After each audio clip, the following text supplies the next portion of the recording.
Secretary Martin Antanar and the other members of the cabinet, Rio, Mayor Mauricio Dumugan, and other local government officials, and for the longest time, sir, magkasama kami nito noon si Mayor many years ago sa Japan. I saw him first and last on the first day. Kanya-kanya kaming lakad. General Manager Dino Apolonio of PTB4, the officials and employees of PTB4, fellow workers in government, my beloved countrymen. I have a usual speech in about, let me see, aside from the Parsing Republic, 1.5 minutes and we go home. So you would not realize the importance of my visit. Ang gusto kong mangyari, yung pag-scroll ng Pilipino at madaan sa PTB4, titignan niya yung program. That if there's really one that is for public service and the truth, and it's interesting, he will stop there at saka manood siya, makinig. Yan ang gusto ko. Kaysa pagdaan dyan, magsabi, wag yan kasi sa gobyerno yan, wala yan. Tapos daanan ka lang. So it's, in short, it's almost an ignored TV station. Sabihin ko na sa inyo ngayon, ayaw ko na itong basahin, but salamat po sa sinong gumawa nito. Maganda man. Yang makinabang ang tao kasi pera nila ito. So, yung taga-gobyerno should not be lulled into a belief na meron tayo. Parang atin, there's an armory there, there's a cannon which you can use to lambast your political, political enemies or a propaganda to hide the truth or to cover something. That is yung the list of what we expected of this. Kung gusto mo, pumunta ka doon sa private networks, then if you want something, if it is to their liking, and you want to personalize the whole thing, doon ka. Or you pag-come PTB4, but always it is, ang rule kasi dito is the chance to be heard. So I would urge all, kayong mga kababayan ko, there's no need for you to demonstrate and snarl traffic along the way because I urge you to come here, explain to the management, and you have a valid grievance or reason. I would tell you, give them the time. Yung mga komunista, kung nandito kayo, magbaba lang kayo dito. Hindi naman talaga siguro, sabi ko, forget about hate so that we can come down and talk. Kasi kung yung ang galit mo itanim mo and you look at the enemy at ang enemy mo ay kababayan mo lang rin, yan nga mahirap, sabi ko, we've been slaughtering each other for 50 years. And we are gunning for another 50 years. Of what? Slaughter for another 50 years. Malaligayahan kayo niyan. Would it make you happy? Could you hope to bring down government within the next 150 years? Because pag hindi, another 50 years. Is that what is really in our mind? Is that what we want? Magpatayan tayo, including the Moro of Mindanao. Yung mainstream, am I? Amen? And if you think that you have to communicate to the whole of the Philippines for what you are aspiring for, your nationalism, we understand that. That you have been deprived of your lands, we understand that. That there has been a historical injustice, we understand that.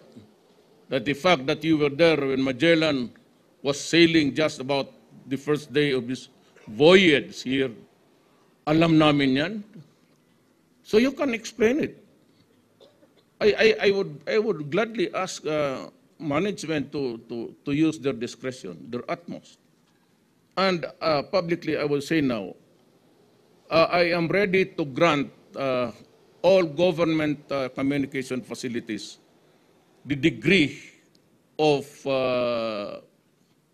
freedom.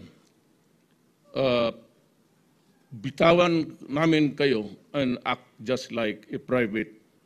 And your tin plate is really BBC. Yun lang.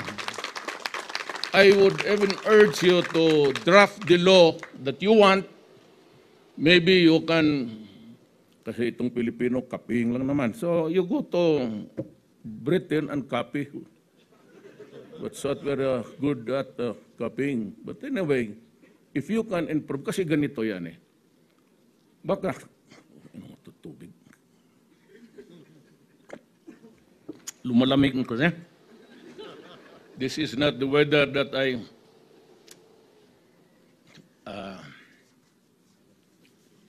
when somebody embrace me from the behind, well, I'm preferably a woman. Ba, marinig namin dyan, ano naman yan. You know, this, what is sad in this world is you cannot be funny anymore when you're in front of the public.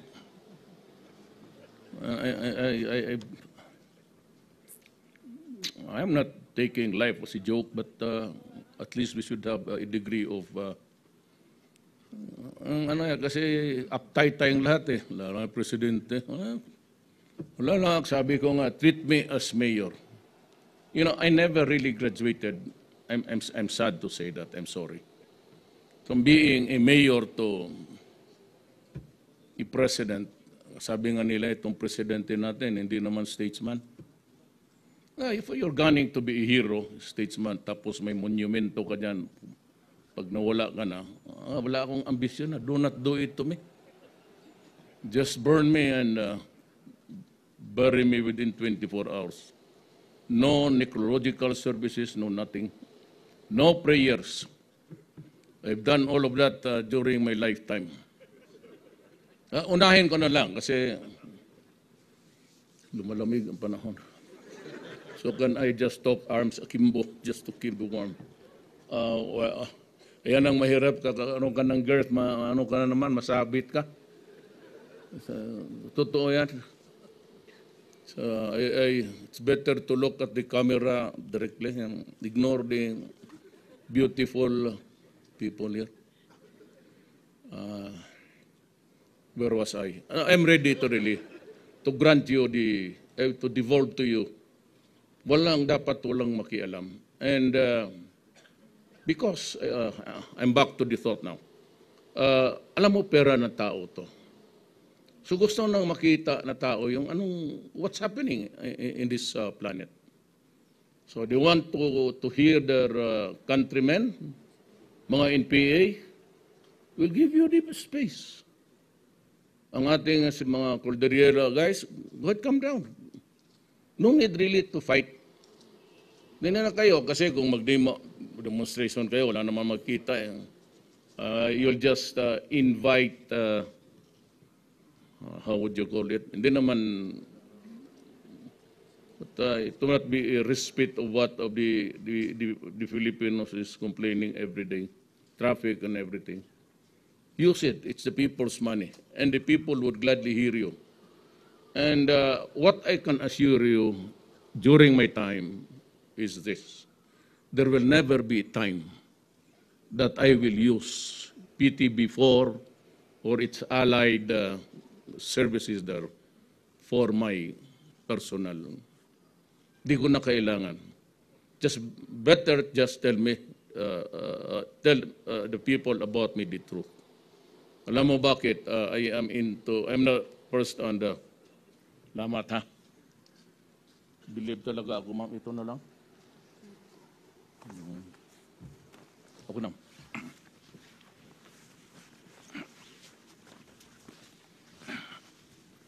Better.